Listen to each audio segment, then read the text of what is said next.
Good evening, ladies and gentlemen, and welcome to the Joshua NJROTC Ball, celebrating the 248th birthday of our Navy. Please be seated. If you have any electronic devices, please switch them to silent during the ceremony. Thank you. Will all cadets take their seats in the bleachers?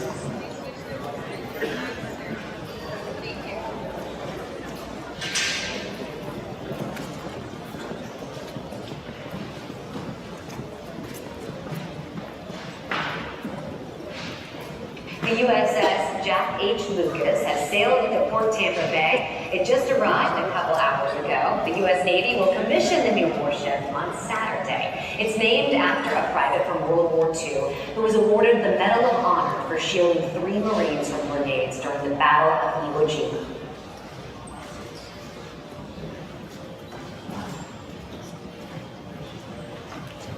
Ladies and gentlemen, the Navy's newest ship of the line, the USS Jack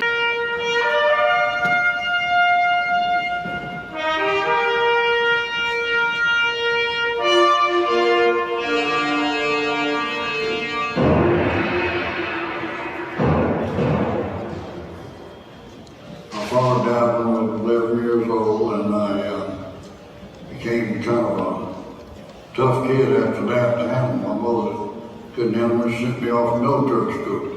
I was there until the war broke out, December 1941. I was kind of devastated when we got the news of all those people suffering there at Pearl Harbor. That very day, a cold chill ran down my spine. I just became obsessed that I had to do something. Although I'm not supposed to have been seen any younger than 17. I finally took matters in my own hands and reported them all consent papers after my completed 8th grade, and I turned 14 by that time. They gave me orders along with 9 others to stay at the base to relieve older cadres and just send them out. And that wasn't my cup of tea. So when all these troops that had completed this training, boarded the train to go to California, I packed my sea bag, got on the back end of the train, and went to California. There are many people who fought in the service under 17 years old, in the service young like I did. They had that good old American spirit. They wanted to stand up for America. Despite the military's best efforts to keep its youngest soldiers from harm, Private First Class Jacqueline Lucas was so determined to fight that he broke ranks twice to get into the heat of combat. Storing away in a transport bound for the raging war in the Pacific, the 17-year-old's valiant action in the battle for the island of Iwo Jima would make him the youngest recipient of the Medal of Honor since the Civil War. I didn't even know where the ships were headed. I'd never heard of Iwo Jima in my lifetime. I knew I was on the way to war, and that's where I wanted. That was my obsession.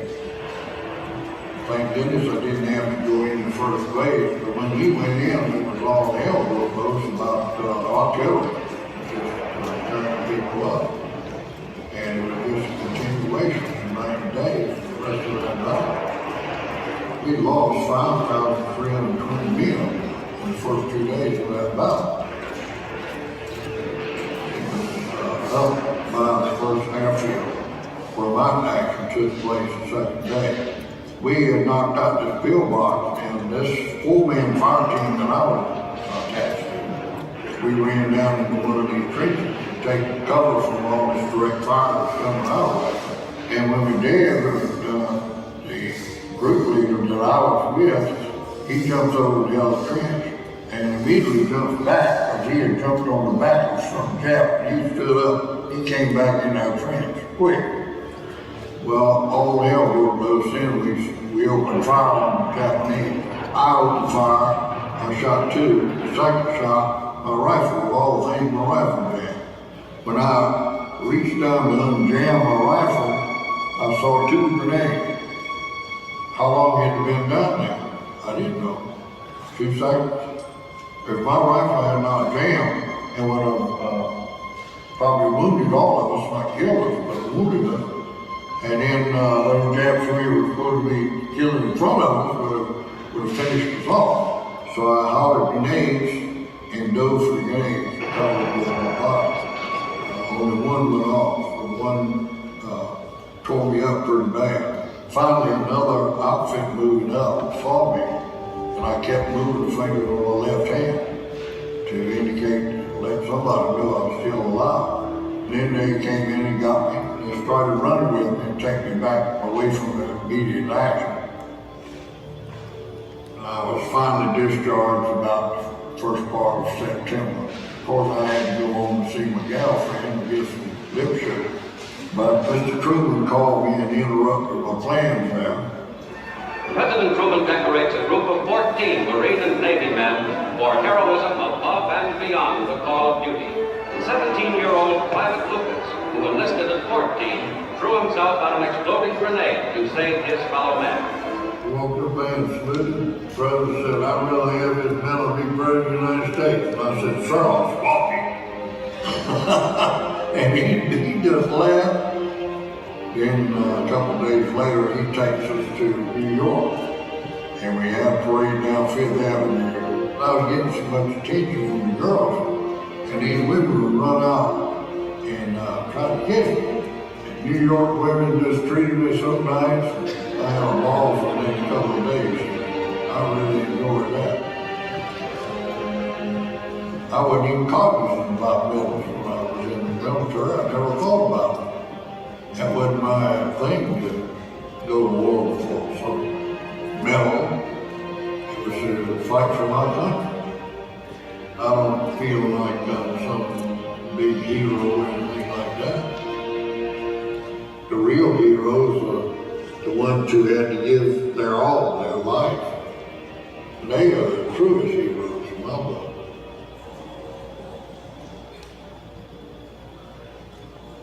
After receiving his medal from President Truman and becoming the youngest recipient in history, Jack fulfilled his mother's wish that he finish high school. He wore the medal around his neck on his first day of 9th grade. Ladies and gentlemen, I would now like to introduce Joshua NJROTC's Senior Naval Science Instructor, Lieutenant Colonel Davidson.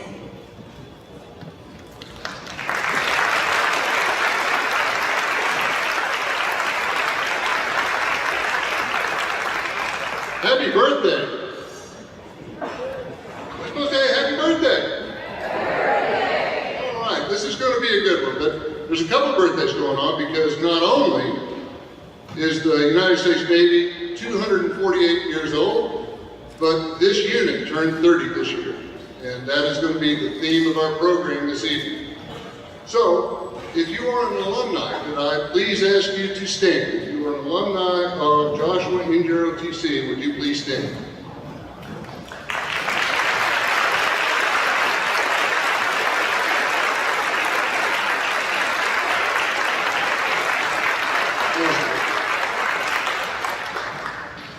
Recognize all of you. I like most of you.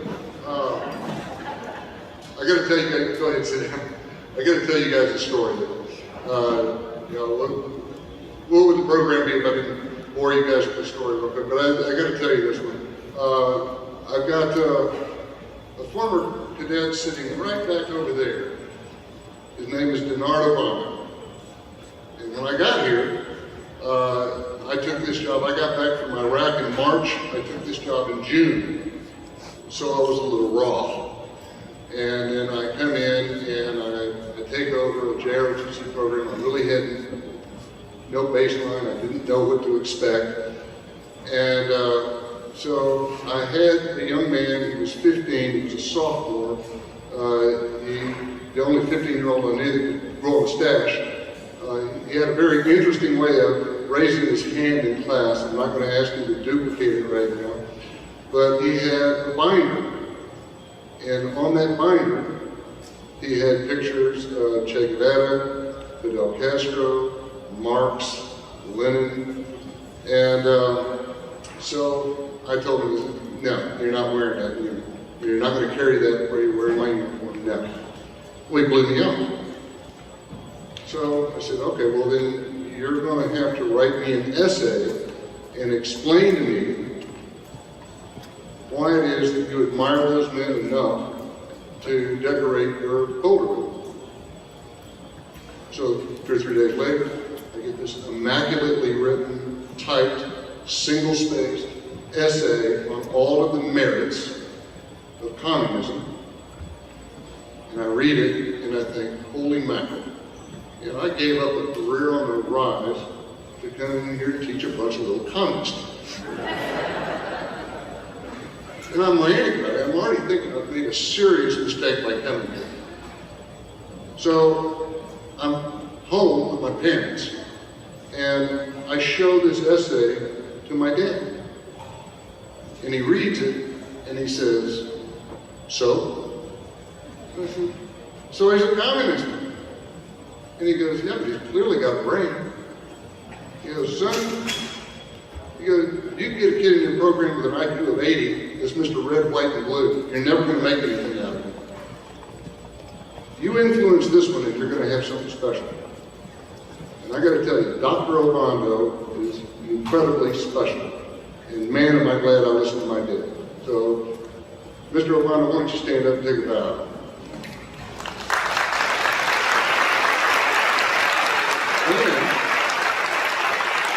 And sitting right across from him, another alumni, is the sister Chrysia, who is valedictorian, and also a member of the unit, and also the younger brother Steve, I think Dr. Obando and valedictorian, and they keep on telling me the youngest was the smartest one yet, and he is now Juris Doctor, Stephen Obando, right? Incredible success story. You guys are awesome. Love you to death.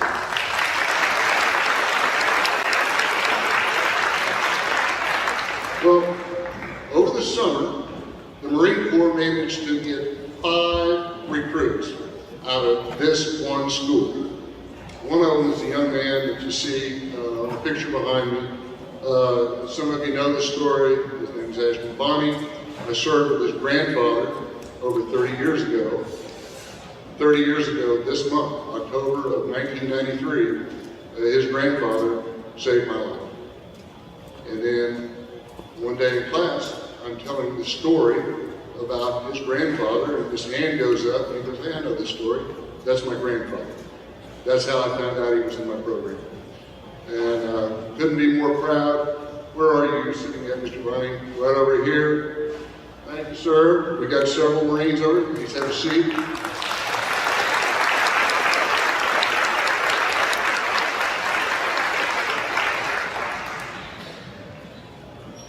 Now, one of the cadets, one of our former cadets is Mr. Hill. Mr. Hill just completed, Mr. Bonnie completed boot camp last Friday. Mr. Hill, you completed, what, 2 weeks ago, 3 weeks ago?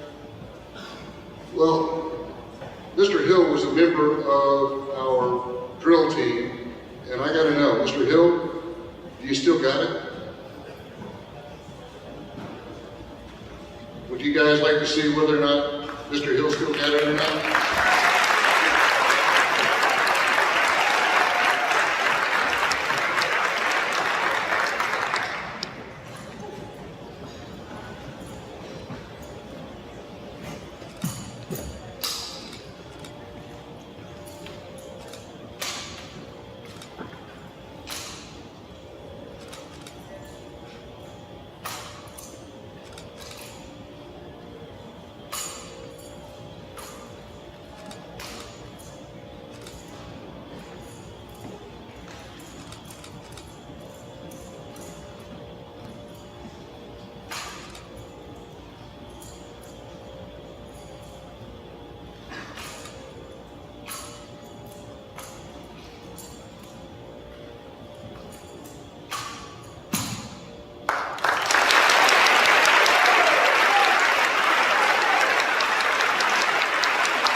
By the way,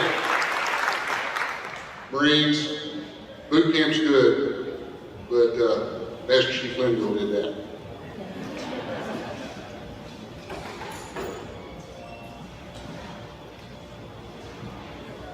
So, before I get on with my thank yous, we lost a couple of people who were pretty special to the program in the past year, and I wanted to talk a little bit about them. The first one was Mr. Jerry Kosho. Mr. Jerry Kosho was a coach whenever I got here. Later, he was the assistant principal over at Laughlin when my kids went through. Then he came up here to the high school in 2019. He became my boss. So I wanted to tell a couple of stories about him. In 19, he came and he's my new evaluator. And so it came time at the end of the year I needed to be evaluated. So I got my packet together and I wanted to make sure I had everything just right. Going there, getting ready to brief him and kind of explain to him why I was earning my paycheck. And before I could get started too much, he said, wait, stop. He goes, were you guys a distinguished unit this year with academic honors? Yes, sir. Didn't y'all win Navy Nationals in rifle? Yes, sir. Didn't your real team go to state? Yes, sir. And he goes, you can be a coach and give the best halftime speech in history and still lose a football game in the second half. Get out of here. And okay, good to go. And he was very much a common sense guy. And this past February, remember the snowstorm that came in, and we were supposed to leave after school on Monday. And so we saw the storm coming in, and they knew they were going to cancel all after school activities. So he called me in at noon, and he goes, hey, get your team and get them out of here now. And so we're on the road all the way to Sandy, Utah. The team took third place at the Nationals. We came back and we were getting ready for the all service, and our teams had been so successful we were a little bit stressed financially, and so one of the ladies in the front office very quietly told me Mr. Kosho had slipped $500 into our account without saying anything, just because he loved our program. And over the spring break last year, we found out that he had passed away unexpectedly. It was quite a blow to the school and to the unit. There's an untold number of kids in this community that owe their success in life to that fine man. So Mr. Cochran was our principal here for many years. He was my boss until he retired in 18, 19, whatever it was. And he invited me on a deer hunt. And I thought it was just because he loved me, but I think he had a bit of an agenda, because when I went out there, I met a man by the name of Lane Palmer. And you see a picture holding a little girl. And with him, he was the guide at this ranch where we were at. He had this gangly 14-year-old boy who was pretty fascinated with hunting and shooting and so forth. And I know for a fact that Cochran was trying to make sure that we got together, and so I took the boy out, shot with him a little bit, told him that probably ROTC was the place that he was supposed to be, and so he joined our unit. He shot for me for the past 4 years. He's a senior now. He's the young man that you see up there in the photograph. And so we had a match in Granbury the week before last, and Lane and Danny came to it. And then last Wednesday, I went back to my office to sell a ball ticket, and Jackson, the boy, was in my office and said, hey, his father had been out on a fishing charter, and he had passed away unexpectedly, 36 years old. A very fine man, very much loved. At the funeral at 2 o'clock yesterday afternoon, I saw Mr. Hickerson, Mr. Lee, school board member, several other people in the community. Mr. Cochran was there, of course, to pay the last respects to this fine man. I got to tell you, whenever you serve in the Marine Corps, you got kind of this distorted view of what old is. A 23-year-old second lieutenant in charge of the platoon, they call you the old man. And certainly by the time you're a major or a gunny and you're 35, 36 years old, you're the old man. And not until I got into my 60s did I realize that 36 is just a kid. And so we have a wife and a beautiful family that no longer have the father, and they're going to need support. And so I want to take a few moments up here to convince you guys to take care of this family. What a burden on a young man man like Jackson, 17 years old, he is now the man of the house. So what we have is, I've seen several things online to include fishing charters and things like that when they're trying to fundraise. We're fundraising as well for this program, but I want you to know there's two fundraisers going on.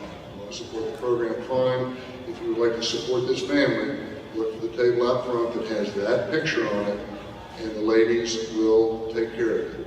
If you'd like to give cash, that's fine, we'll account for it. If you'd like to write a check, write it to the Joshua NJROTC boosters, and then we will tab it all up at the end, and I will cut the family a check for one lump sum. All right, this evening we are blessed with many fine guests. We have Master Chief Mason from the Legion of Valor at the back of the room. We have our guest of honor, General Moseley, and of course, Colonel Simon from Tarleton are here. But I'd like to take a moment to introduce the head table. Down at the very end is my best friend from the Marine Corps. His name is Lieutenant Colonel Bob Burns, his lovely wife Tessa. I was best man at his wedding, he was best man at mine. We've been together now since I guess we met the first night we were in Form Cup. Next to him is Lieutenant Colonel Bill Force, my doppelganger, another Cobra pilot. Bob's a Cobra pilot as well, got a son, went to the Naval Academy, is now flying 53s for the Navy. Next to him is Mr. Tim Kilner in the camp.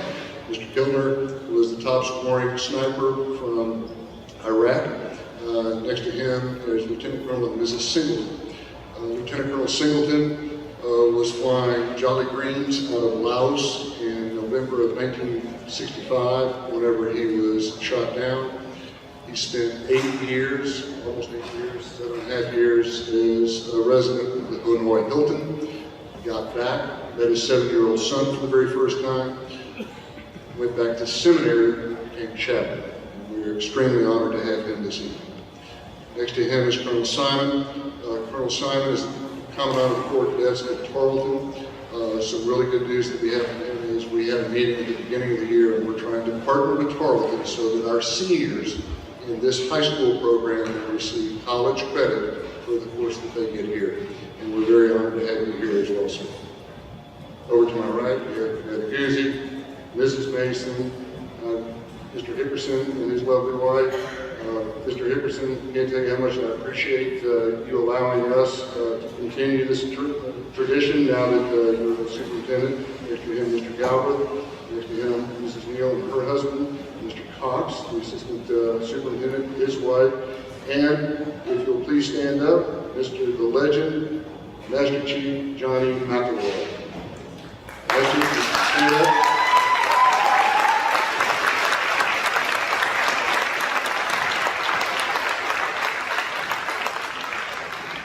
Master Chief McElroy was my first partner. He was the guy that was here when the big box of junk arrived and organized everything and started the program, and we were proud to have him. Next to him is Major Jonathan Gray and his lovely wife. He was with Texas Department of Parks and Wildlife for over 30 years, that's her.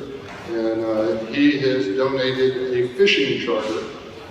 That's what those tickets are selling out there. Fishing charter is a fundraiser for this program just because he loves us.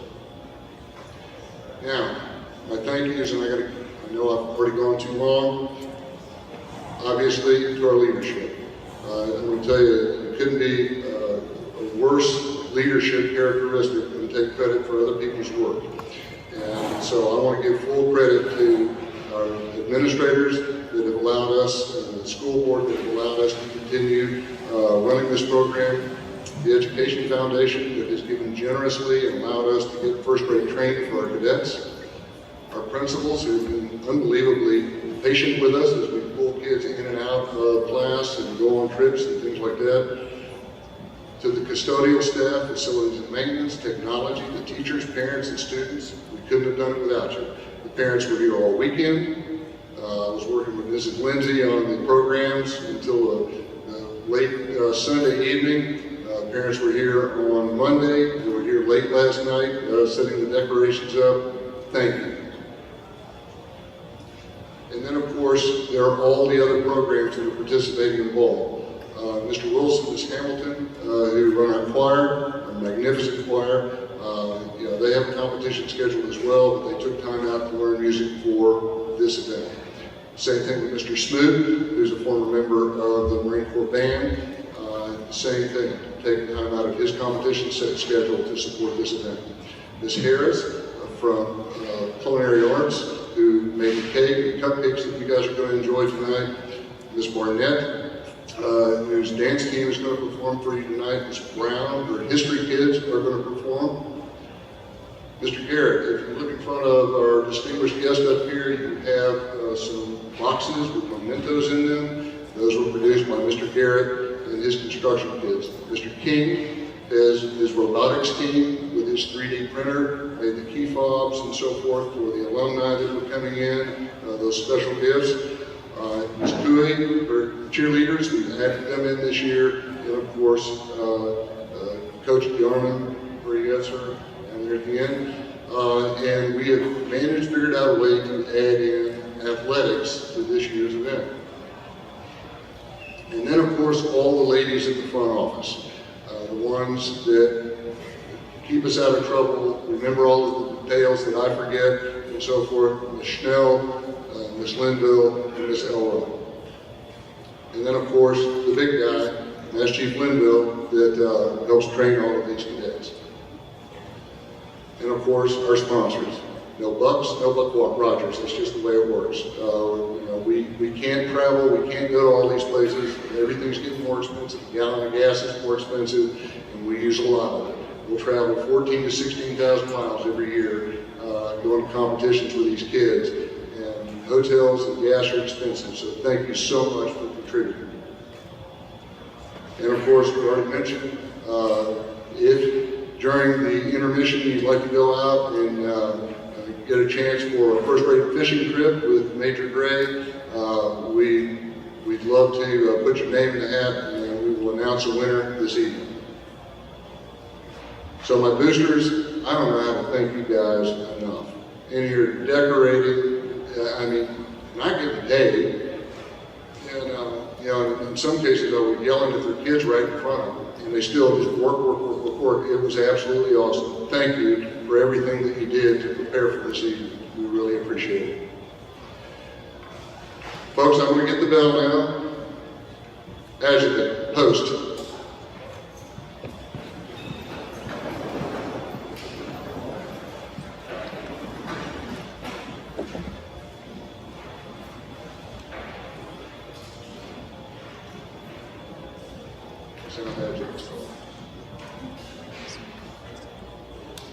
Silence. Attention.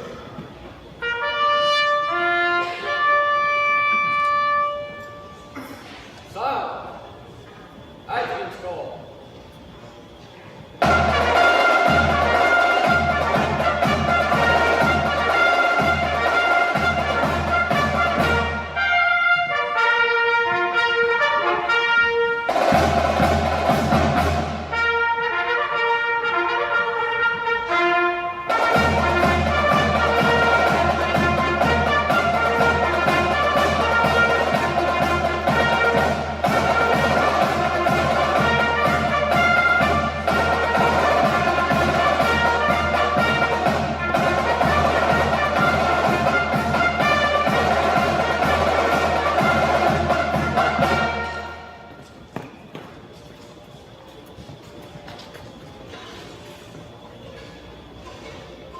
Ladies and gentlemen, please rise for honors to the guest of honor and remain standing for the posting of the colors and the national anthem.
march. Stand by, forward, march. Stand by, left. Ladies and gentlemen, please be seated.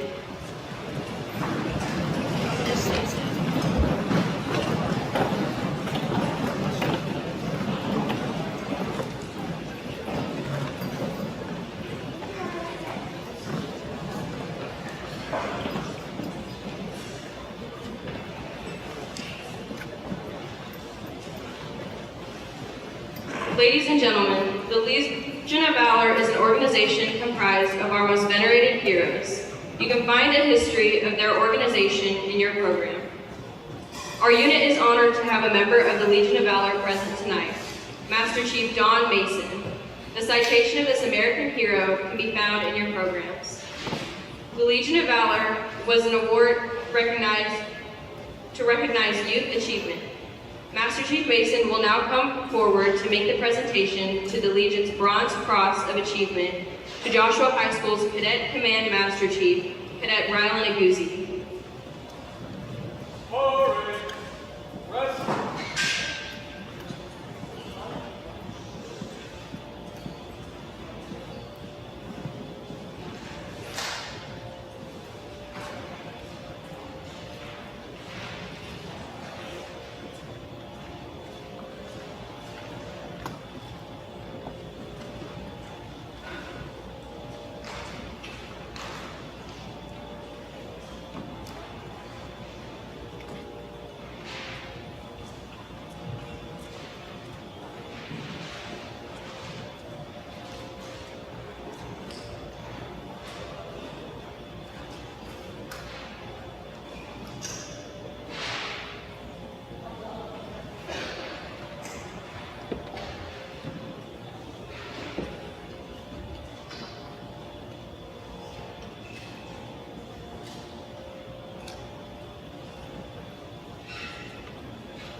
Sorry about that. We'll get on with this deal real fast.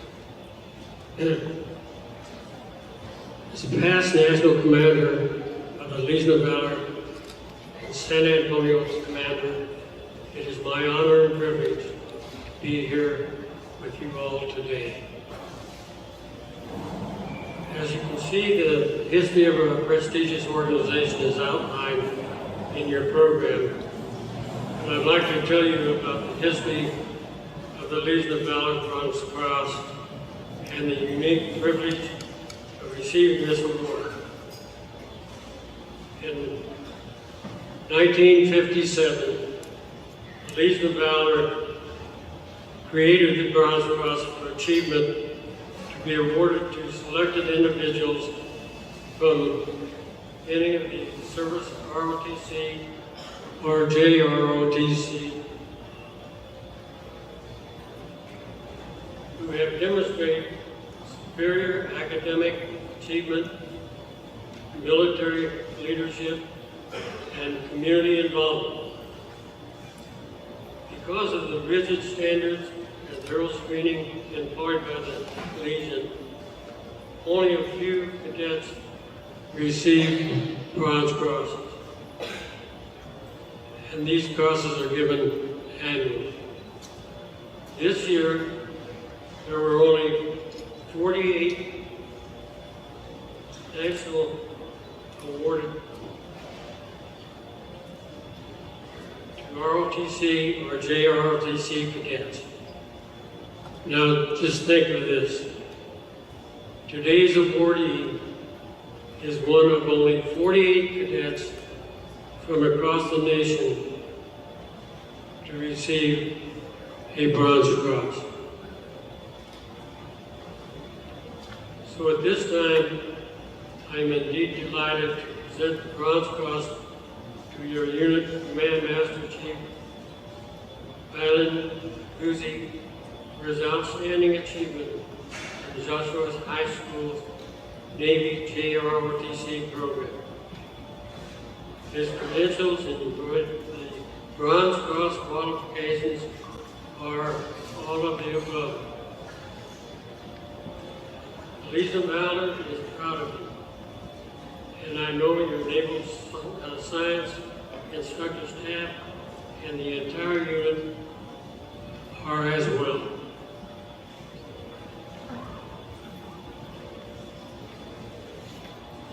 As we say in the Navy, Bravo Zulu, well done. Now I would like to introduce Ryland, very proud grandfather, retired Master Chief Charlie Lindell. Master Chief will read the Legion of Valor Bronze Cross citation.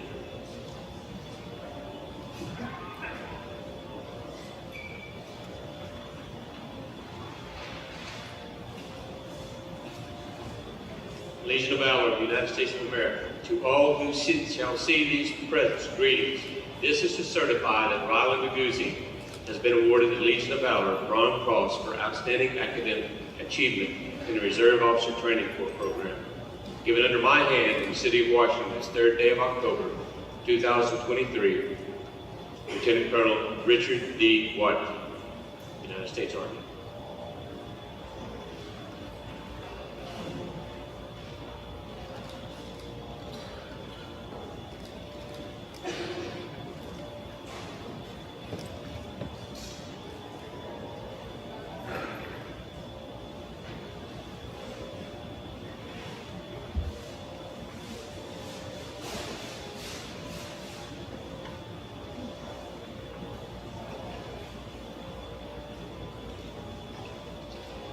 I would like to thank the Legion of Valor for selecting me for this honor. I would cherish this award and try to help with all that it represents. I would also like to thank Master Chief Mason and his wife for traveling here from San Antonio to present. Master Chief is a legend, and it's such an honor to be sitting next to him this evening. I would also like to thank my fellow cadets. They are like a second family to me, and many are just as deserving as this recognition. I'm especially grateful to my parents, grandparents, Mississippi grandparents, to the town of Joshua, and to the district for providing me so many opportunities like this one. God bless.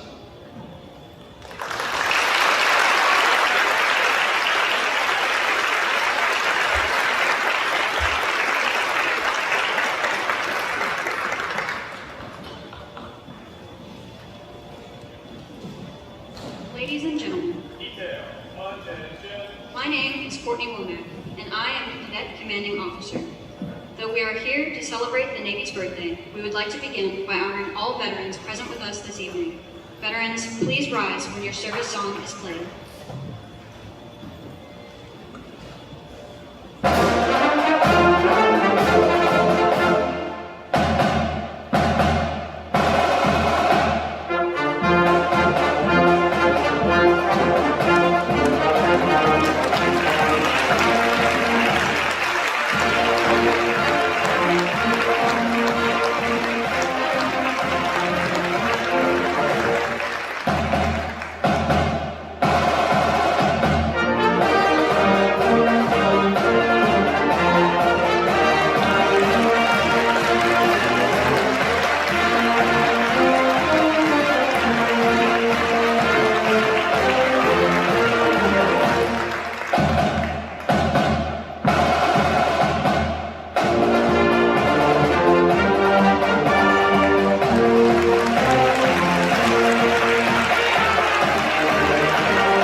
largest and most powerful in the world, with the largest estimated tonnage of its active battle fleet. Our Navy celebrates its birthday on October 13th, as it was formed on this day in 1775 during the Revolutionary War. Today, our Navy boasts the world's largest aircraft carrier fleet, over 300,000 active personnel, and nearly 100,000 reserve personnel. We are here to honor the U.S. Navy and its personnel for their professionalism and sacrifice.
Ladies and gentlemen, it is customary at Navy birthday celebrations worldwide for sailors to cut a traditional cake in celebration of the birth of our organization.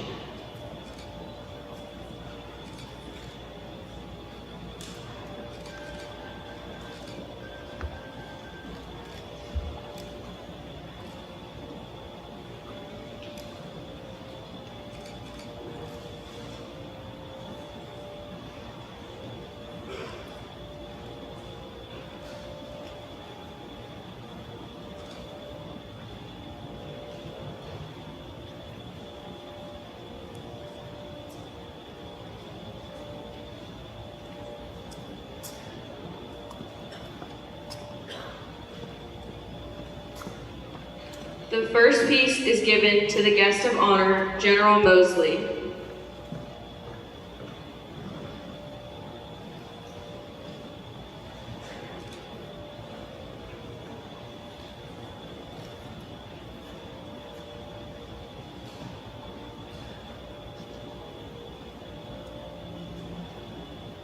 The next piece is given to the oldest sailor present, then to the youngest cadet present, symbolizing the experience and the youthful spirit that are hallmarks of our Navy. The oldest sailor present is Master Chief Donald Mason, who was born on April 13, 1933 in Indianapolis, Indiana. Master Chief Mason served in the Navy for 26 years and was awarded the Navy Cross while serving as a corpsman with 3rd Battalion, 7th Marines in Korea. The oldest Marine present is Mr. Wade Davidson, who was born on February 7, 1932 in Irving, Texas. Mr. Davidson served as an infantryman with Easy Company, 2nd Battalion, 7th Marines in Korea. Although they did not know one another, both the oldest sailor and the oldest Marine served with the 7th Marine Regiment during the same time in Korea. The passing of the cape from the oldest to the youngest sailor symbolizes the passing of history and traditions to the next generation. The youngest sailor present is Cadet Rowdy Bennett, who was born on August 28, 2009.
This is not your typical love story.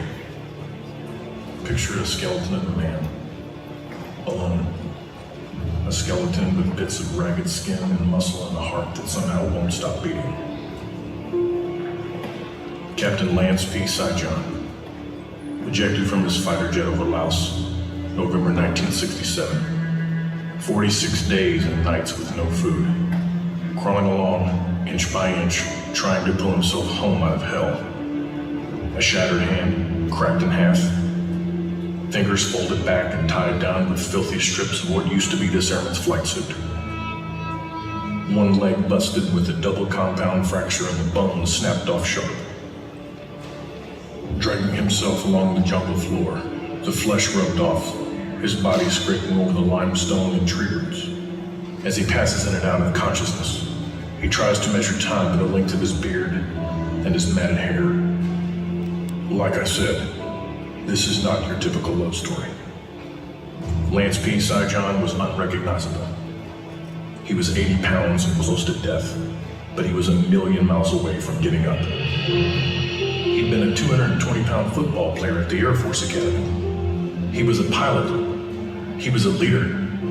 He lifted others up, but he didn't tolerate fools or slackers.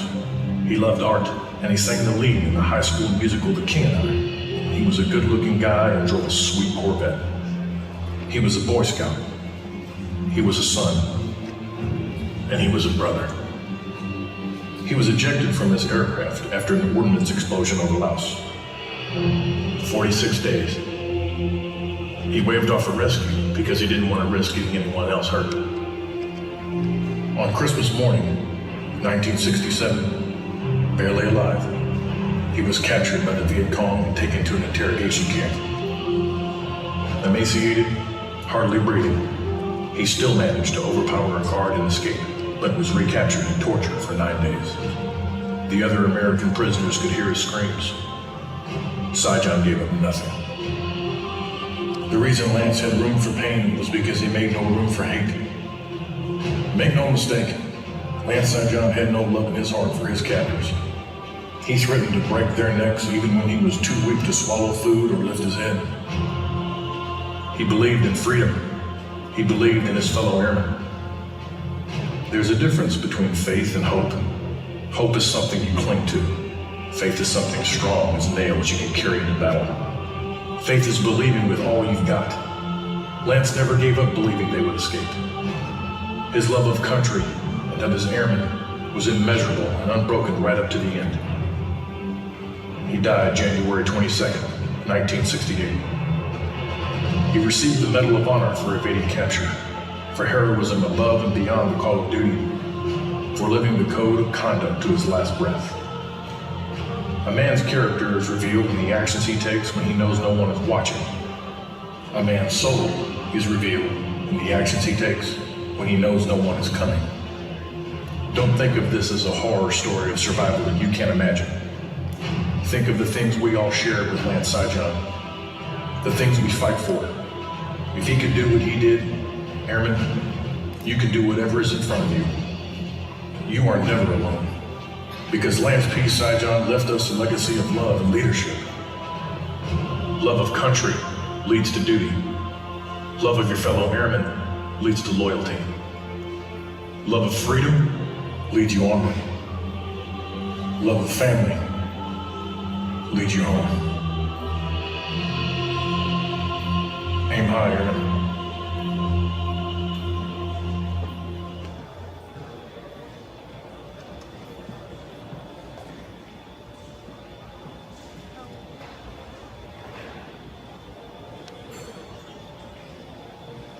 Ladies and gentlemen, our Air Force has a proud history. General T. Michael Buzz Moseley is a retired United States Air Force general who served as the 18th Chief of Staff of the United States Air Force. He is a fighter pilot with more than 3,000 flight hours and fighters and trainers, mostly in the F-15 Eagle. General Moseley was born in Grand Prairie, Texas. He graduated from Texas A&M University in 1971 with a Bachelor of Arts degree in political science. He earned a Master of Arts degree from Texas A&M University in 1972, also in political science. After serving in numerous command billets, on September 2nd, 2005, General Moseley assumed his final assignment as Chief of Staff of the Air Force. The senior uniformed Air Force officer responsible for the organization, training, and equipage of more than 700,000 active duty, Guard, Reserve, and civilian forces serving in the United States and overseas. As a member of the Joint Chiefs of Staff, the General and other service chiefs function as military advisors to the Secretary of Defense, National Secretary Council, and the President. He retired in 2008. In addition to his many military awards, General Moseley was knighted by Her Majesty the Queen of the United Kingdom as Knight Commander of the Most Excellent Order of the British Empire. His Majesty, the King of Saudi Arabia, awarded him the King Abdulaziz Excellence Medal, the kingdom's highest award. The President of the French Republic named him a Commander in the French National Order of Merit. That award is in addition to the President of the French Republic's previous naming him Officer of the French National Order of Merit. He has also been awarded the United Arab Emirates' highest award and equally prestigious awards from the Minister of Defense from the Republic of Singapore and from Brazil. General Moseley is here tonight with his son, Colonel Greg Moseley, and his granddaughters, Anna Virginia and Emma.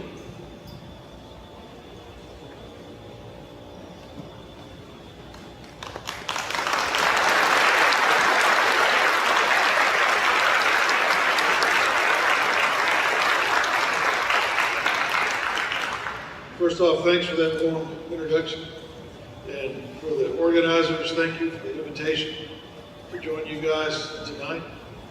And have an event like this that I can bring Colonel Moseley and Emma Kate, with me to enjoy this momentous event. 30 years of y'all's program, fairly big deal. 30 years. Think how many young lives you've touched. Think how many examples you've set. And you guys are all products of that. That is worthy. Also, for the United States Navy, happy birthday.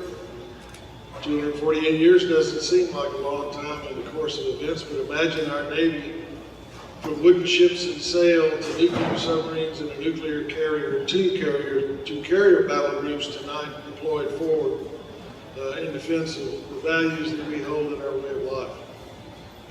I might also mention Air Force beat Navy last weekend in Annapolis, but we're talking about athletics, not defending the country. My background, I'm going to talk to y'all a little bit about, I think, what matters as an airman, as a soldier, a sailor, a Marine, or a Coast Guardsman. And I want to talk a little bit to the parents, and I want to talk a little bit to the students, and I want to share some thoughts with you that I believe are important, especially with what we're seeing around the world. I was privileged and honored to be able to serve this country for close to 40 years wearing the uniform and flying fighter jets and flying in places that my wife didn't necessarily want to go. We went places that we didn't really want to go. We stayed when we didn't really want to stay. We moved to places, and I had jobs that I didn't really care about, but every one of those was a bit of a learning experience. Our son Greg, Colonel Moseley, just retired as the commander of the 325th Wing at Tyndall, flying F-22s. He and his sister were born into the Air Force, and his 4 daughters were all born into the Air Force.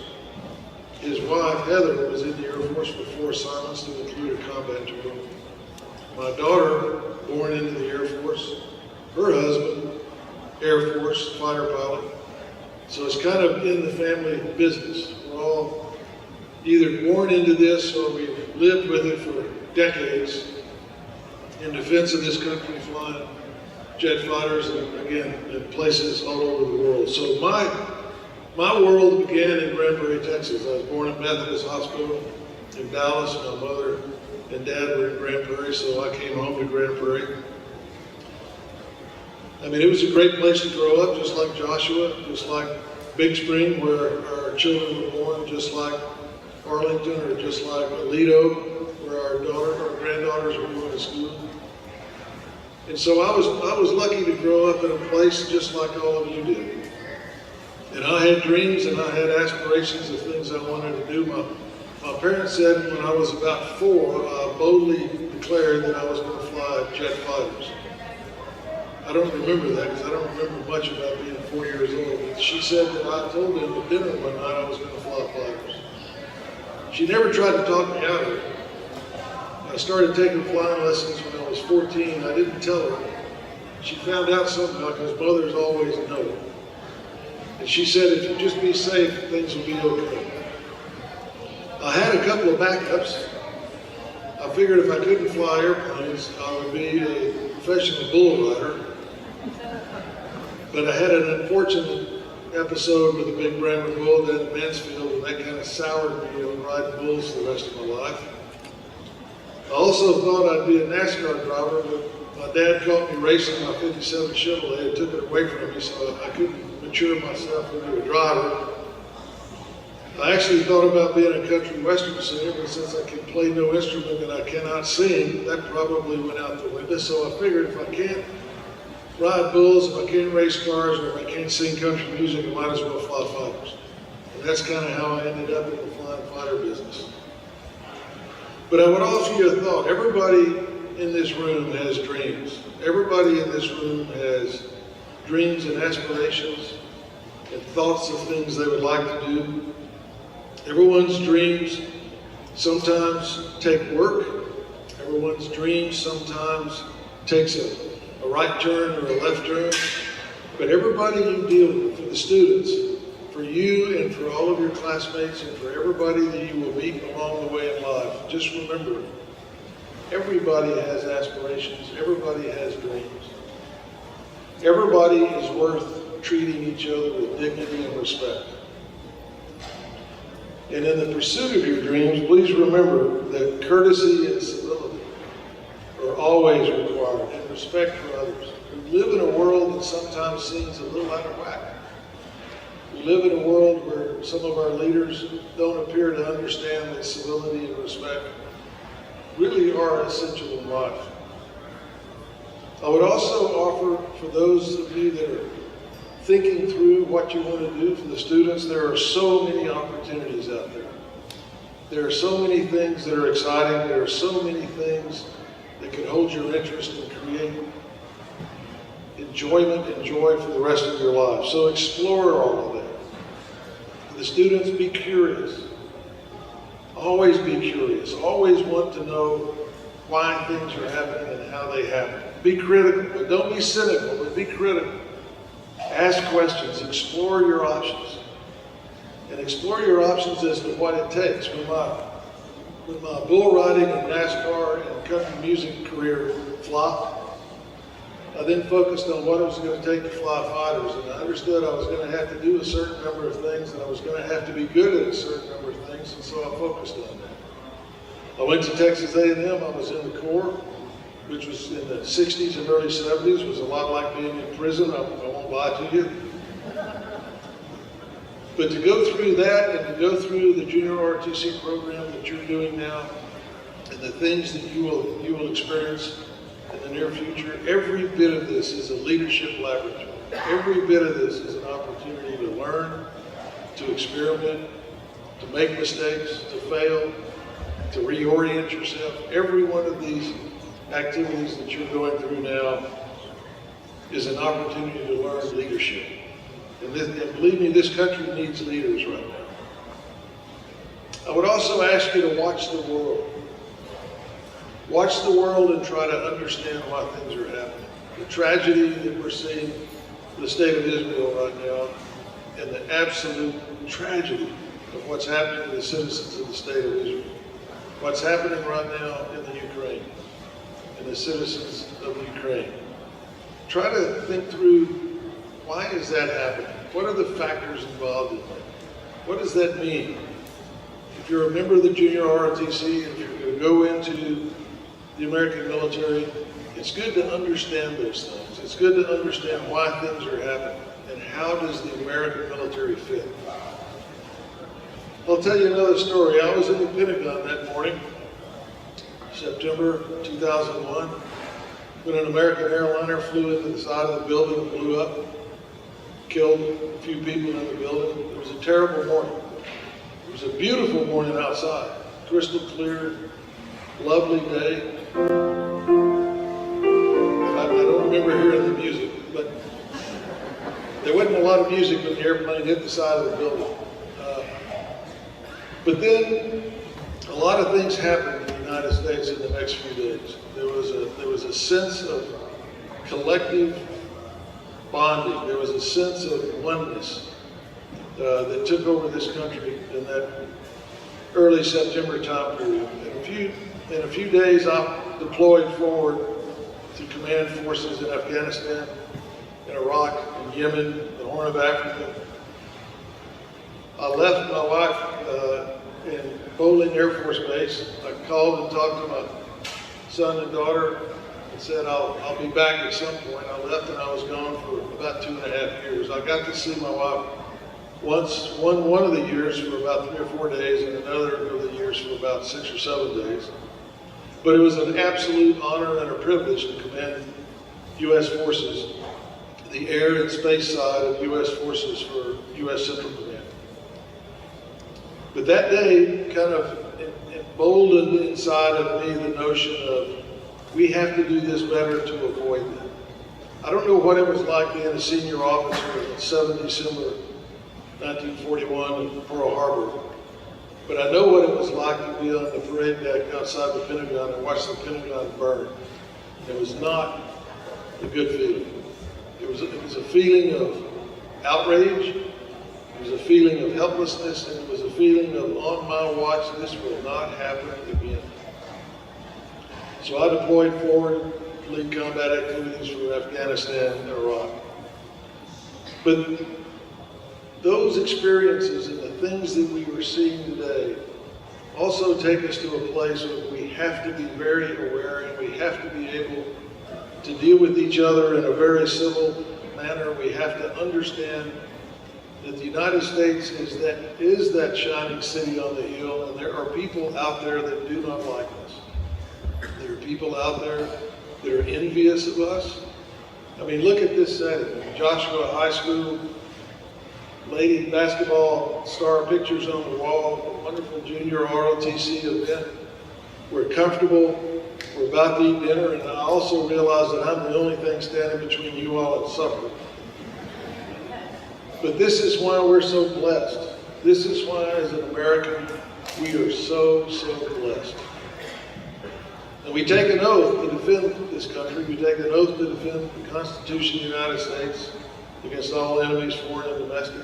We take an oath to stand between bad people and bad things and the citizens of Joshua and the people in this room. So if it's in your heart that that's what you want to do, soldier, sailor, airman, Marine, Coast Guardsman, I salute you and take my hat off to you. It's not an easy life. My wife tells me we moved about 30 times, all of our stuff about 30 times with two youngsters, 2 toddlers, and dogs. She's also fairly free to remind me that she did most of that while I was off flying.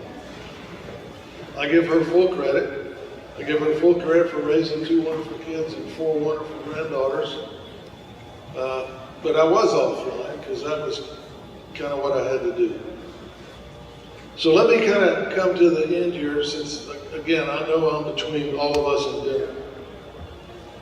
Try to understand what's going on in the world. Try to read as much as you can. Try to think as much as you can. Have discussions amongst yourselves. Argue amongst yourselves.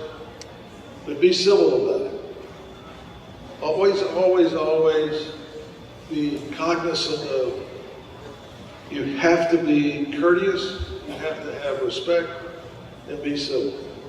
You can disagree about a lot of things, but don't be disagreeable.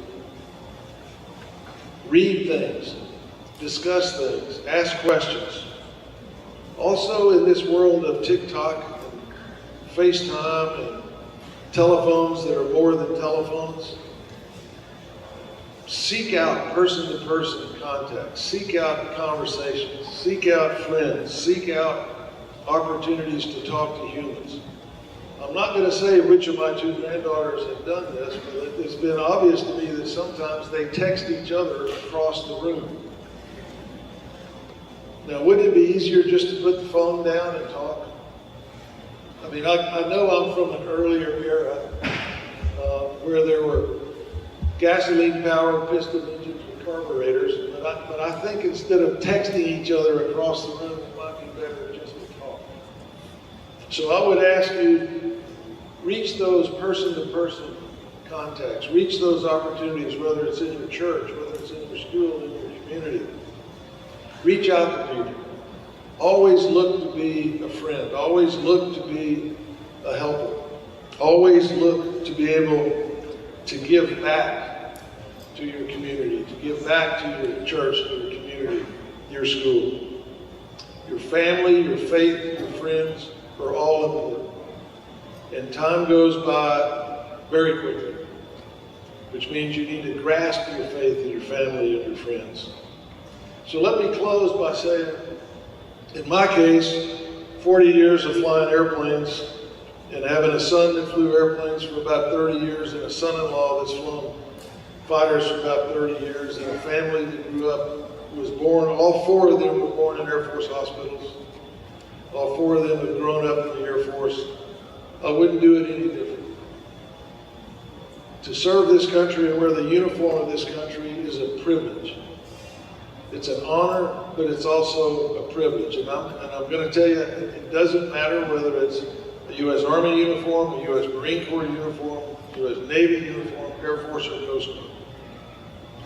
I didn't see a Coast Guard person stand up when the Coast Guard anthem was played, but I've got to tell you, I've done a lot of work with the Coast Guard, and I've got a lot of respect for Coasties that are out there right now climbing over the side of a ship to check out if there's weapons, if there's drugs, if there's human trafficked people. Bill's daughter went to the Coast Guard Academy, and the one time that I got to talk to her while she was there, and I asked her, what do you want to do? She said, I want to be a service officer, I want to lead boarding parties, I want to go over the side of the ship and round up bad guys. I thought, okay, we've got somebody here we can work with. So guys, let me get off the stage by saying it's an honorable way to make a living, but if you choose not to do that, that's okay. If your findings in life take you to farming, ranching, that's okay. If it takes you to public service of some kind, police department, fire department, EMT, that's okay. If it takes you to being a teacher, that's okay. If it takes you to being a doctor, a dentist, a lawyer, that's okay. Find something that you're passionate about for you students. Find something that you're passionate about and pursue it. Because if you do something that you're passionate about, you will not have to work a single day. I can remember waking up in the morning on an early go when you're briefing at 3 or 4 in the morning. My wife's asleep, my kids are asleep, my dog's asleep, but I can remember putting on a flight suit and going out to the flight line thinking I am indeed the luckiest human being in the world. I get to fly the best high-performance fighter that's ever been built. It's got United States Air Force down the side of it, and I'm been given the keys to this thing and told, go out and defend this country. So I'm sometimes asked if I miss it. And my answer is, I miss it every day. I miss the people, I miss the mission, I miss the job. And so I think I've been blessed. I think I found that job that I embraced with a passion, which means I didn't work a day in my life. I had jobs I didn't want, but that's beside the point. So I'm kind of glad that the bull kicked the living you-know-what out of me and changed my world about wanting to be a bull rider. I'm kind of glad my dad took my 57 Chevy away, so I couldn't become a NASCAR driver, and I guess God's way of telling me I wasn't going to be a country singer was to give me no musical skills. So I ended up flying jets. So guys, God bless you. 30 years of the program is amazing. For all the leadership, Colonel, thank you for doing this. For all of you guys, thank you all for putting this on. And United States Navy, happy birthday. 248, let's make 248 more. Let's keep this country safe. Let's look to have a better life. Let's look to make things better. And the United States Navy is out there tonight, walking the decks of the Great Hull in places that they perhaps didn't want to go, but they're out there to defend our freedoms and our way of life. So God bless you, Navy. God bless Joshua High School, this program. God bless Texas and this great country. So thank you.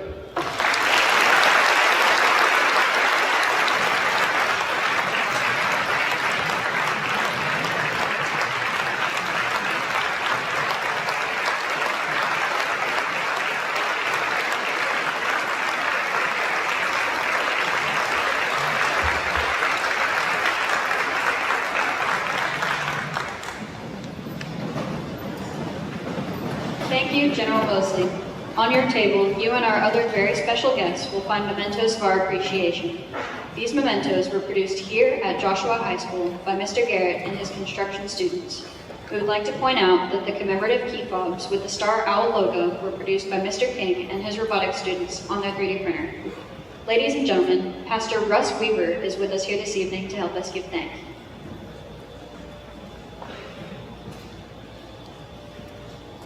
I was thinking about Malachi chapter 1 where it says, "My name should be great among the nations," and I thank God that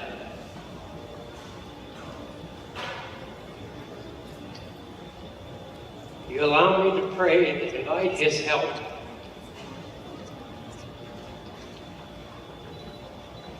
And every year I feel like a baby because I can't stand here without tears in my eyes and appreciation for all these people and what they do for us. So thank you. Our Heavenly Father, I thank you today for the privilege of honoring you first of all. Lord, that we get to make your name great among our nation. We're grateful for the freedom to do that. I thank you for the people who have sacrificed their lives and sacrificed their careers, who have excelled in what they've done to keep us free under your guidance and your blessings. Lord, we ask that you bless the food today, bless our fellowship that we share around the table. Continue to bless Jim Davidson as he leads this mighty core of our ROTC people. Thank you that we get to be here in this county where we can appreciate all that's done there. We give this in your name we pray. In Jesus' name, amen. Thank you.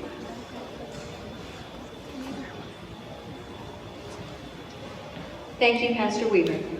Cadets, please move to the serving line. Ladies and gentlemen, we will now adjourn for dinner. You will be released by section, starting with our head table. If you are mobility impaired, keep your seat and a cadet will bring you a plate.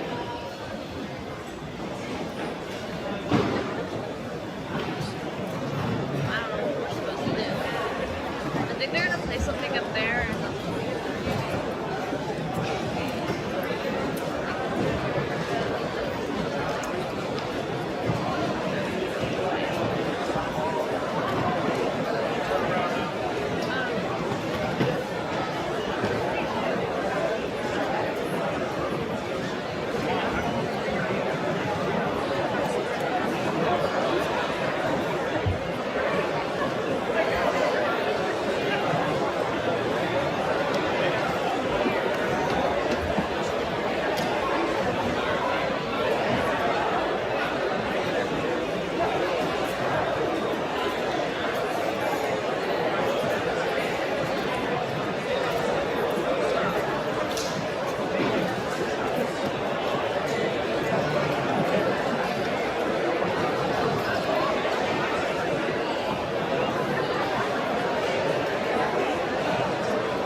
Joshua Choir.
Cadets, please return to the bleachers for the remainder of the program.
Ladies and gentlemen, we are experiencing some technical difficulties right now. So while we work through them, there were some things I was going to do at the end of the program I'm going to do now in the interest of time. So the very first thing that I want to do is I want to recognize some kids for some superior achievement.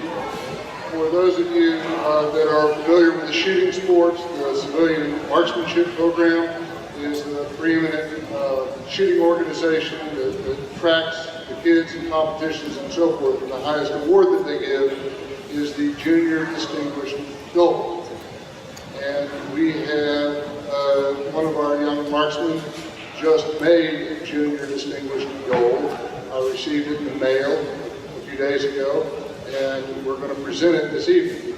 Tradition says that a former Junior Distinguished Gold has to present the award to a new recipient.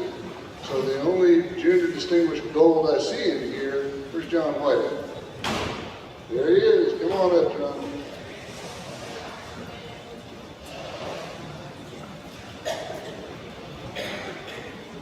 So John was my first rifle team captain. He then went and did a stint in the Marine Corps. We kind of went like this on the way to Afghanistan. Did this job for 3 years and went back to Afghanistan for a year. And John was just absolutely convinced that we're going to be able to meet up. One of my favorite kids. He also knows that the only thing I think looks dumber than a man bun is capri pants with dudes. But I love him anyways. And so would you please present that Junior Distinguished Gold to Cadet Marines.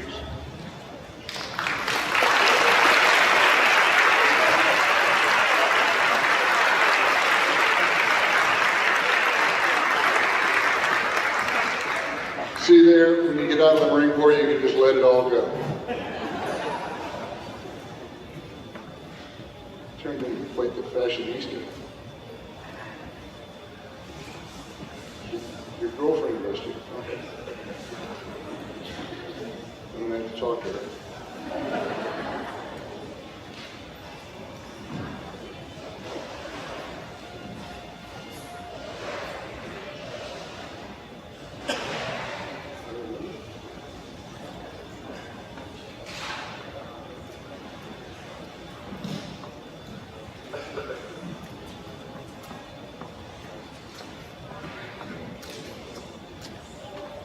The qualifying score to go and compete at the National Junior Olympics is 580 standing.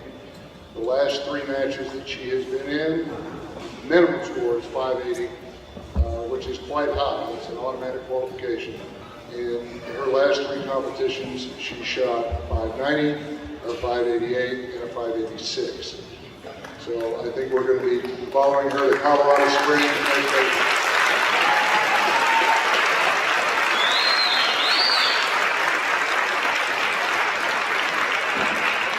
Okay, I heard the sound. Are we good to go? I'll save those other awards to the end.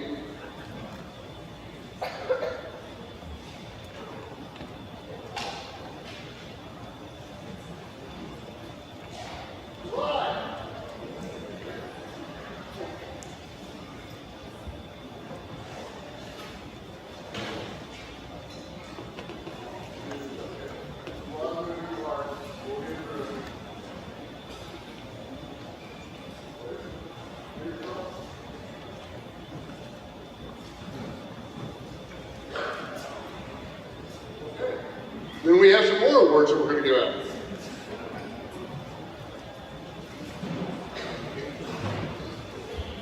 I was going to save these awards to the end after we got through it successfully, but the work went in regardless.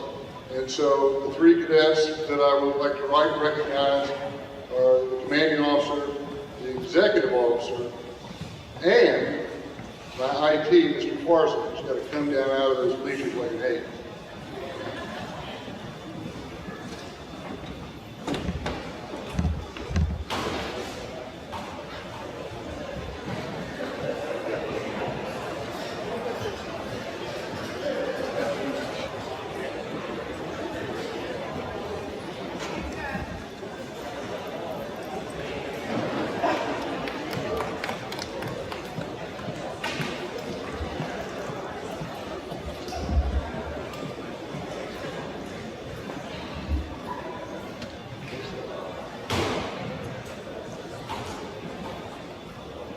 So obviously a tremendous amount of work went into this. It was a huge IT piece, you know, a lot of videos that needed to be downloaded, presentations for our platinum sponsors and so forth that were playing whenever you came in. And that was almost a part of it. There was also a video at the end of the program that he put together, and he did a pretty good job on it as well. I think you're going to enjoy watching that.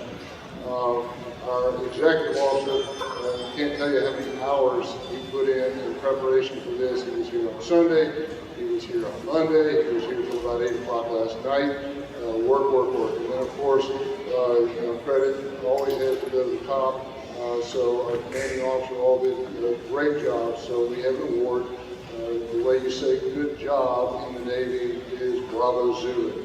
So I have 3 Bravo Zulu awards that I'm going to present to these very deserving young cadets right now.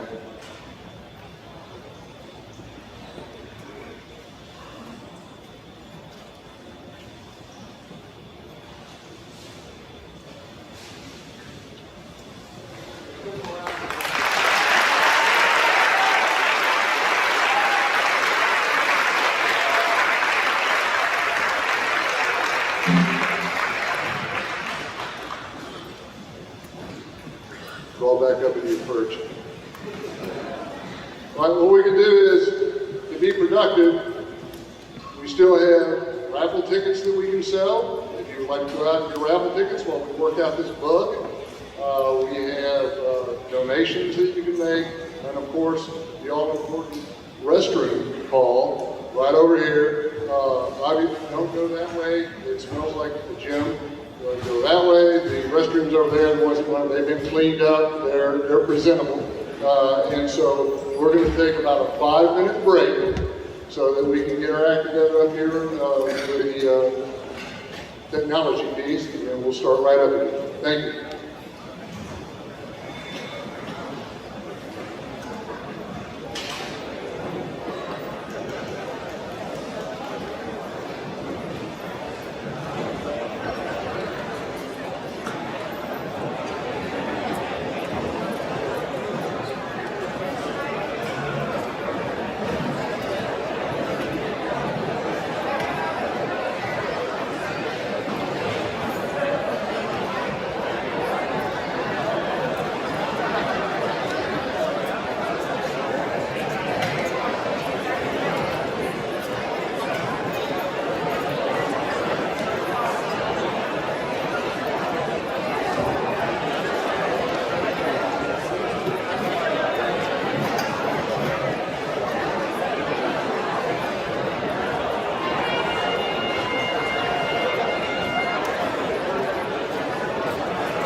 everybody to take their seats. It looks like things are working again.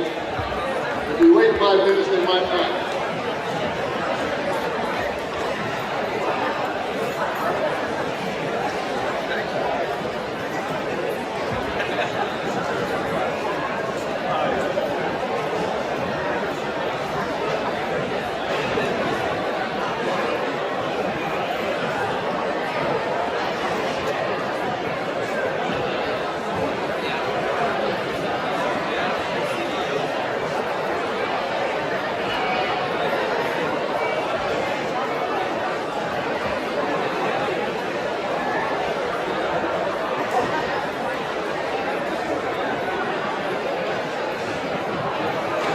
All right, folks, we're going to go ahead and kick off with the second part of the show. We got some very nice performances that the kids have worked very, very hard on. It's going to take about another half hour, but it's worth it. Thank you for your patience. We're going to kick it off.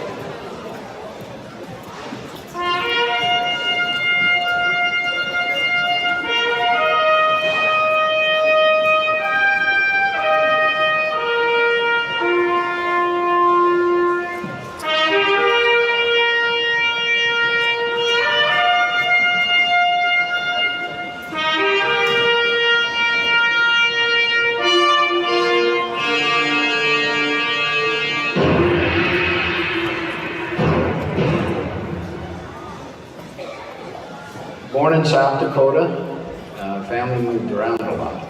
I actually went to 10 different schools my first 9 years of schooling.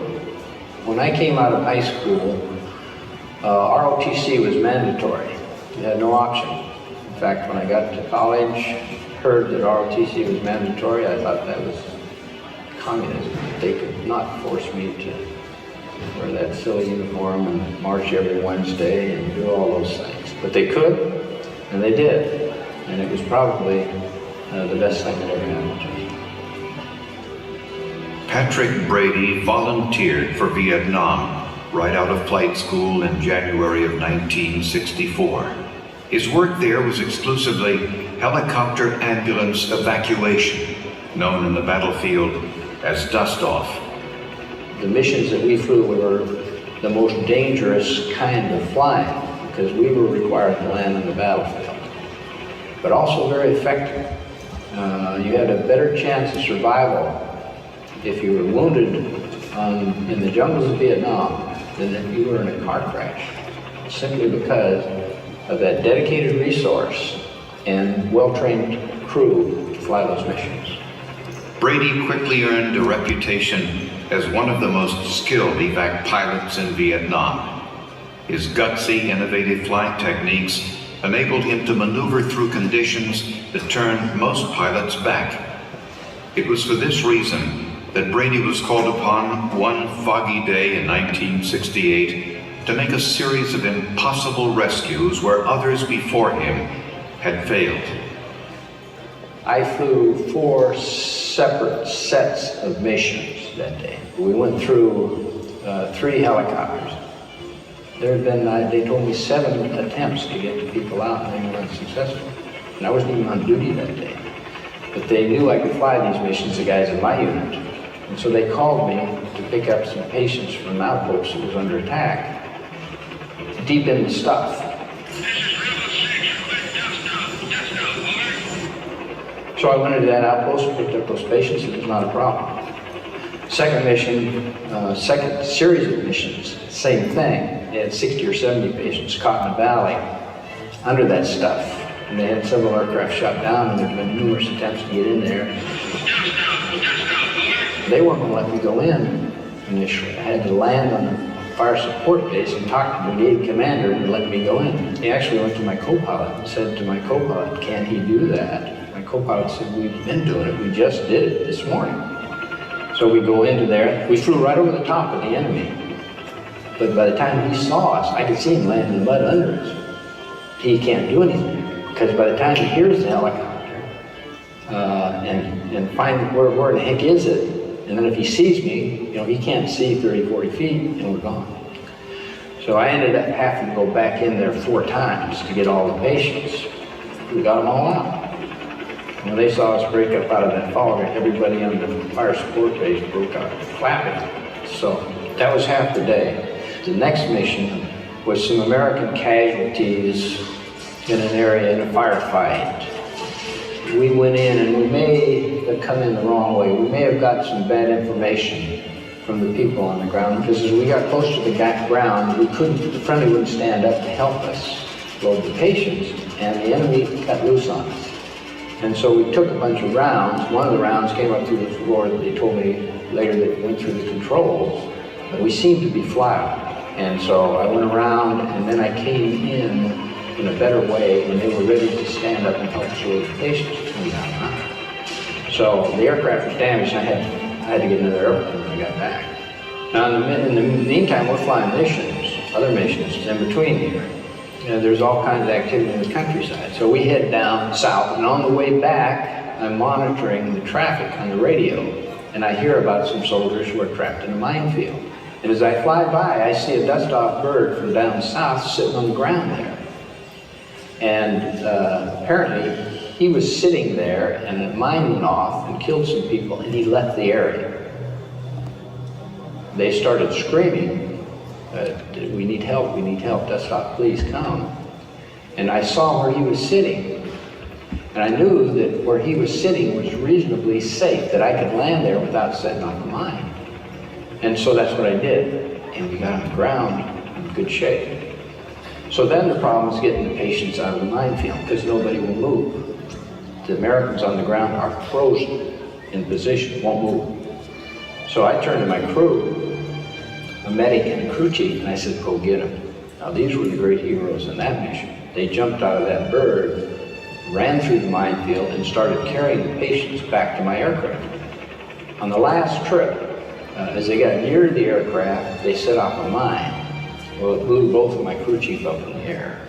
And I'm looking out the back window as they're loading, and I see them go up in the air, boom, and then the shrapnel hits the side of the aircraft. All my lights start flashing. And so, I don't know if I'm flyable again, but neither one of my guys were seriously hurt. They managed to get on the aircraft, and it was flyable. I was able to get it off the ground, and that was the end of it. As far as fear goes, never experienced it. For me, it was a matter of my faith. My faith was a substitute for fear. And I just knew that if I died doing what I was doing, what better way to die? I mean, what better way for a soldier to die than to be saving the lives of his fellow soldiers? The message that I try to bring to the young people is simply this. We're not born equal. There's no question about that. In terms of ability, in terms of opportunity, we're just not all born equal. Some guys are smarter, some guys are faster, some guys are better looking, and so on. But there is one way in which we are all equal. Only one way, and that's in matters of courage. All of us can have all the courage we want, and that's the key to success in life. That's important, that our children look at that and say, courage is a good thing. Sacrifice is a good thing. The sacrifice of a soldier is a particularly good thing because there's no bottom line to it. Now, people will sacrifice in society, but usually there's a bottom line. They're going to make something out of it, not a soldier. All it does for a soldier is increase his capacity for more sacrifice and also for more responsibility. So that kind of sacrifice is very, very important. And people who have the medal should be able to stand for that kind of a sacrifice.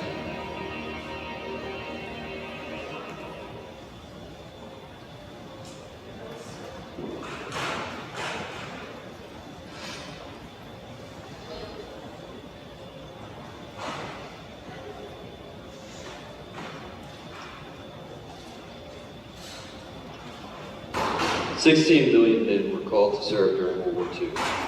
There were 473 Medal of Honor recipients during the war, most awarded posthumously.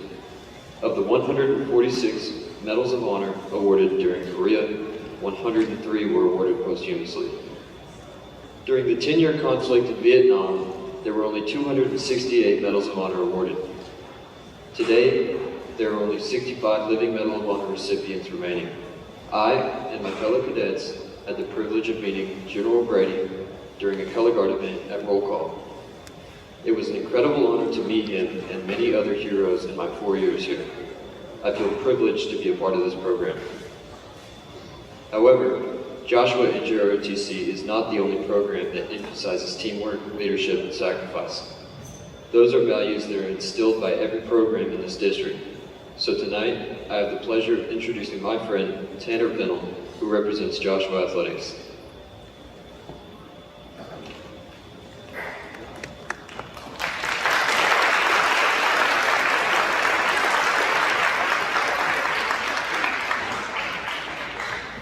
Good evening, ladies and gentlemen. My name is Tanner Pennell, and I'm here to speak on behalf of the JHS football team and the entire athletics program at Joshua High School. I just want to start off by saying I am very appreciative for the opportunity to be a part of something so special. And I am very honored for the opportunity to be a part of to speak in front of y'all today. When I think about the similarities between our ROTC and football program, several ideas come to my mind. While they may appear different on the surface, these two programs share many core values and contribute to the success and growth of their program and each individual. Both of these programs demand a high level of discipline, whether it's the players' adherence to practice schedules, sacrifice to a healthy lifestyle, and ability to carry out their assignment, or the adherence of cadets and service members to strict codes of conduct, maintaining advanced physical fitness, and following rigorous training routines. Discipline is instilled in both of these domains, fostering resilience, personal growth, and the ability to overcome adversity. Teamwork serves as the foundation of these programs. Relying on one another's strengths to achieve shared objectives, cadets and service members have to collaborate and communicate in order to reach their goal. Similarly, on a football team, players have to collaborate and work as a cohesive unit, each with a specific role to uphold. The power of unity and effective communication is a key characteristic both programs practice every single day. Though, with all this, each program's success is solely based on the leadership that takes place within. Football and ROTC recognize the importance of leadership and engrave it into their program's ideologies. Football team requires strong leadership to guide, encourage, and inspire their teammates towards victory. Just like a football team, the ROTC program cultivates leaders who exhibit traits such as integrity, courage, and quick decision-making under pressure. Although football and ROTC have different arenas and differ in many ways, their shared values are undeniable. Teamwork, discipline, and leadership are essential components of success in achieving excellence in each program. As we gather to celebrate the U.S. Navy's 248th birthday, let us recognize the spirit and values that unite football and ROTC, along with the valuable life lessons they impart. Thank you very much.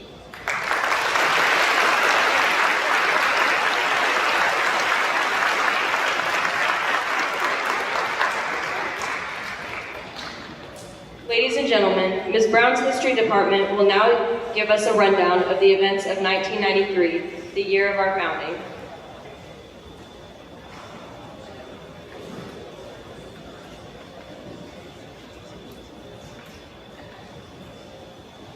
Good evening. My name is Brooke Birch, and I am here representing the History Department. I am the Senior Class President for the 2023-2024 school year. I would like to extend my welcome to all of our illustrious guests. Tonight my role is to walk you back 30 years to the 1993-94 school year and ask you to experience what it was like to be a student. This was an era when many of our parents were in high school, so they were our sources for inspiration. There are some differences between JHS then and now.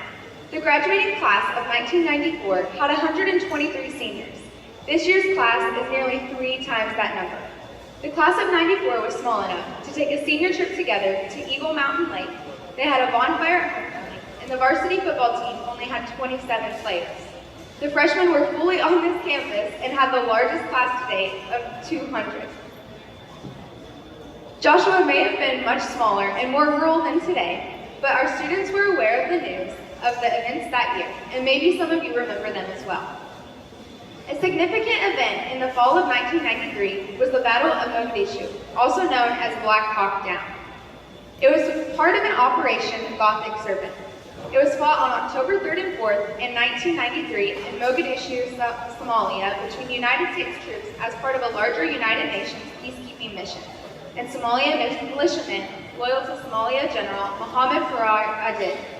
The UN was present to help ensure the population caught in the civil war was getting food.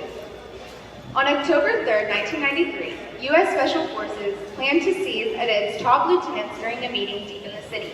The raid was only supposed to last an hour, but morphed into an overnight standoff deep in the city. While the goal of the operation was achieved, it spiraled into the deadly Battle of Mogadishu, and as the operation was ongoing, Somali forces shot down 3 American UH-60 Black Hawk helicopters using RPG-7s, with 2 crashing deep into hostile territory. A desperate defense of the 2 downed helicopters began, and fighting lasted through the night to defend the survivors of the crashes. In the morning, an armored convoy fought their way to the besieged soldiers and withdrew, incurring further casualties but rescuing the survivors. Casualties included 18 dead American soldiers and 73 wounded. This battle led to the pullout of the UN mission in 1995. In December, the historic North American Free Trade Agreement, NAFTA, was signed into law by President Clinton, taking effect in January. This framework agreement proposed to eliminate restrictions on the flow of goods, services, and investments in North America. Under NAFTA, the United States, Canada, and Mexico became a single giant integrated market of nearly 400 million people with $6.5 trillion worth of goods and services annually.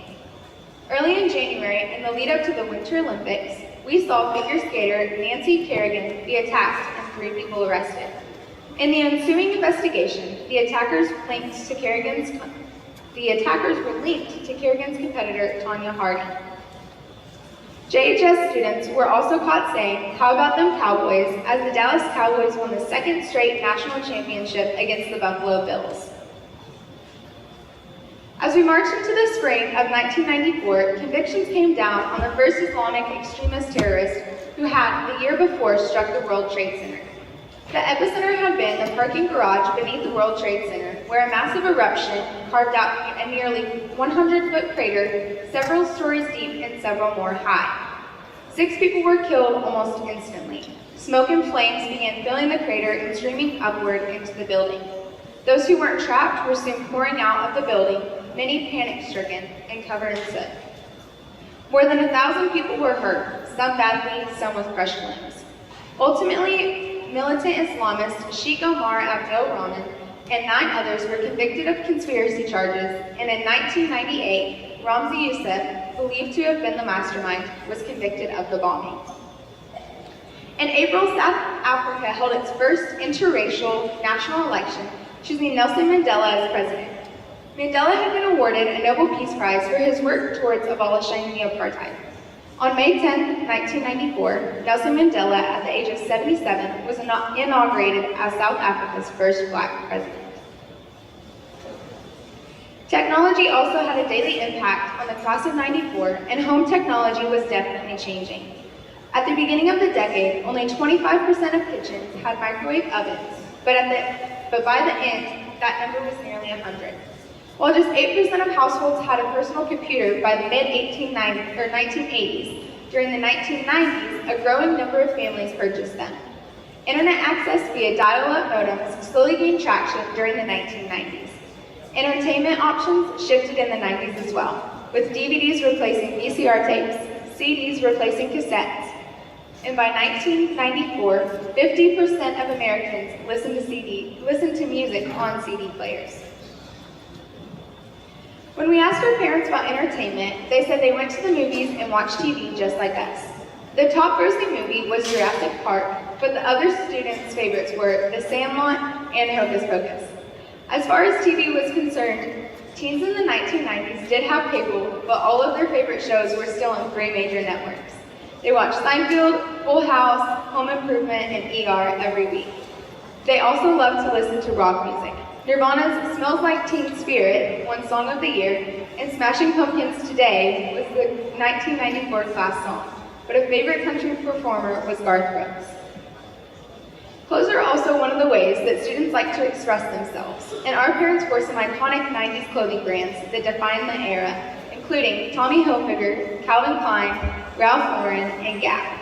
But only a portion of JHS was dressed preppy. Many kids were shopping at Cavender's and wearing brands like Wranglers, Chaps, or Rockies. Of course, even then, Joshua students most often supported our own hue of Joshua Blue. The years 1992 to 94 saw students attend school as major construction projects were underway. JHS had 10 new classrooms built during this time. The extensions were made to the 200 and 300 halls, and the entire FAR 500 hall was constructed. Mostly, Joshua had the same programs that we enjoy today. The big programs then included Boys and Girls Athletics, FFA and Agriculture, the Spirit of Joshua Band, and choir. Just like us, they put on plays and wrote for the school paper. But there was a new program in 1993-94, and that is the reason we are here today.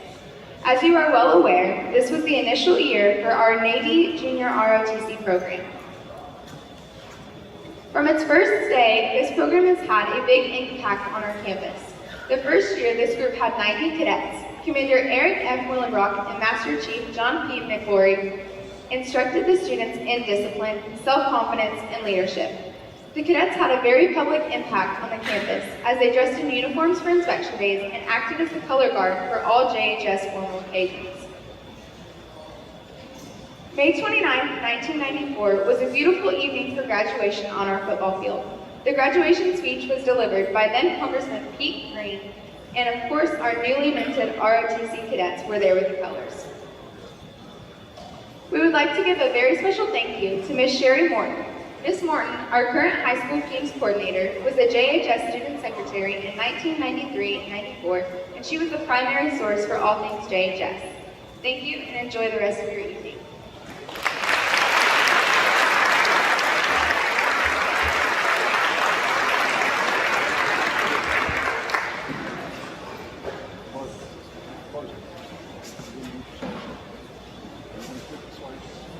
Ladies and gentlemen, Joshua ROTC has been giving kids an appreciation for history for over 30 years.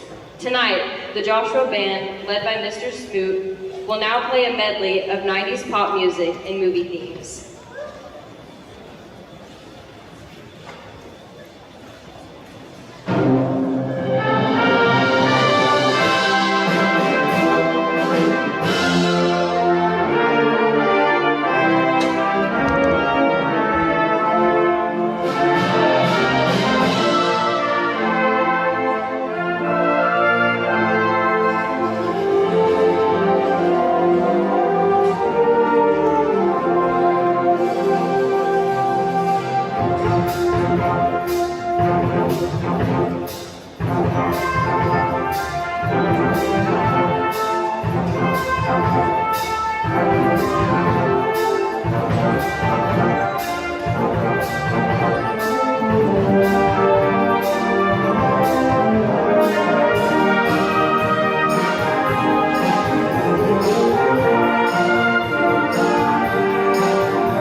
Good evening, ladies and gentlemen. My name is Cadet Jaron Vickers, and I'm a senior here at Joshua High School. I'm proud to be a member of this unit and our nationally ranked rifle team. This unit had a great reputation long before I was born, and now that I've had a chance to meet some of the alumni and serve with some of their kids, I can honestly say that you are really, really old. But this next number from our dance team should shave a few years off. Ladies and gentlemen, we are proud to support our Joshua and NJROTC in their 30th anniversary. And now, celebrate!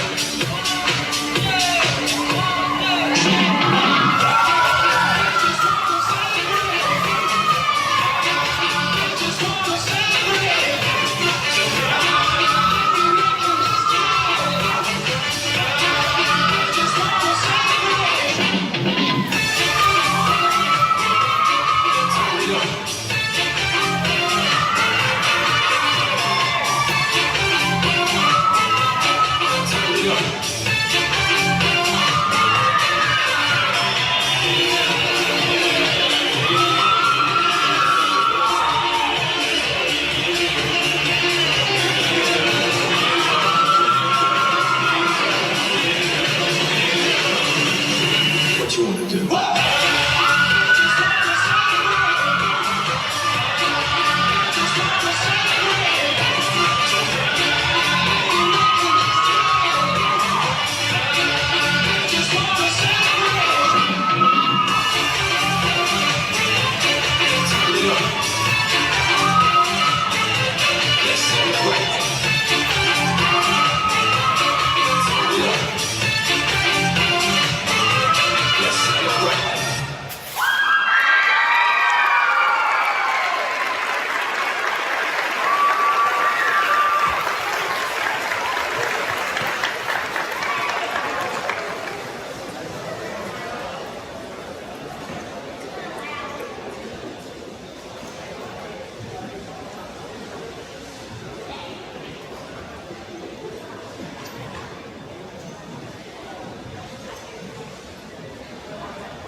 and gentlemen, we hope you brought your ticket stubs because we are about to find out who won a world-class fishing trip. General Moseley, would you mind picking the lucky winner?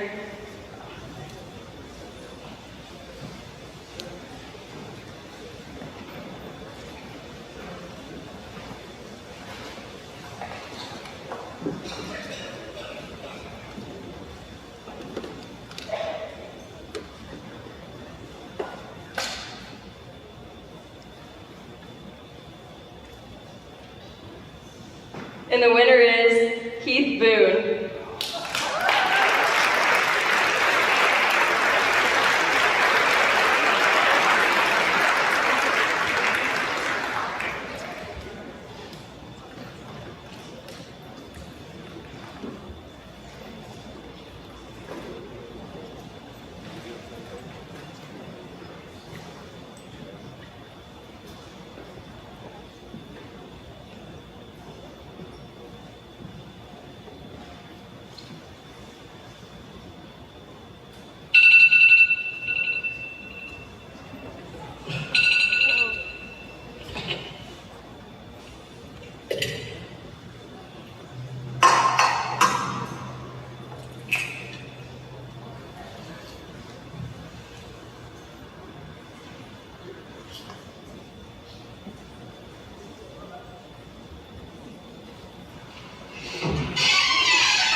gentlemen, Lieutenant Colonel Davidson will now make some short closing remarks.